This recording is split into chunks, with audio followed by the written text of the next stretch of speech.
Let me give you 6 reasons why faffing around with this divorce bill rather than just settling it up is the more expensive option. Firstly, none of this is extra charges. None of this is a penny more than we've agreed to pay already. None of this is any more than we would have been paying had we chosen to remain.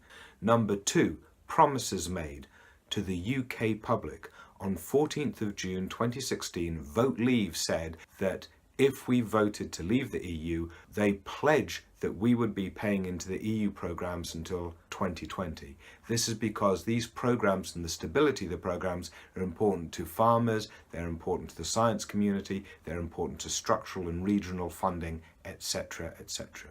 Reason number 3, the EU, the other 27 countries. Now, together, we have all agreed a multi-annual financial framework from 2014 until 2020.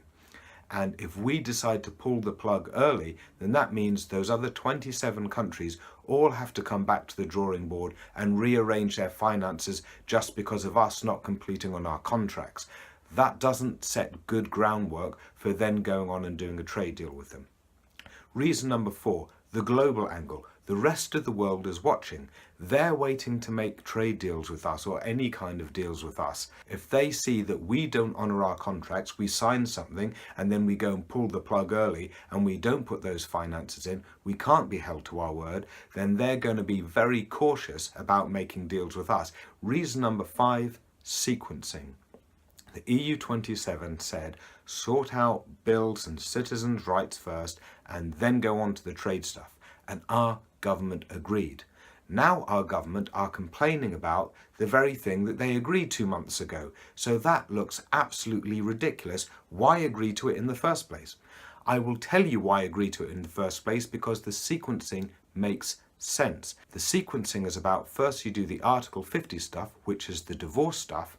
So you get to a stage of you don't owe me anything and I don't owe you anything because we've settled all of that up both ways. So with those 6 reasons in mind, surely you can see why if we just sort this out now, then we can move on to the next issue. Again, this is no more money than we would pay if we had remained. In fact, if we had remained, we'd be paying in perpetuity.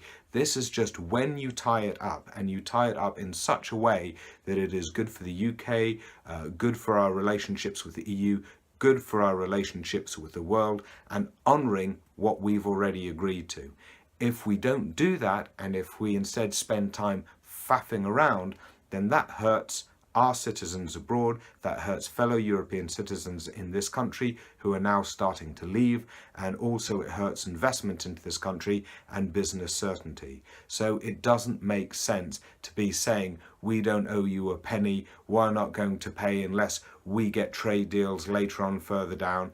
That's all disrupting what we agreed already. That all hurts ourselves. It's better to just get it sorted and move on. And it is very depressing that this government is engaging in tabloidy politics rather than pure pragmatism and explaining those pragmatic steps to the public.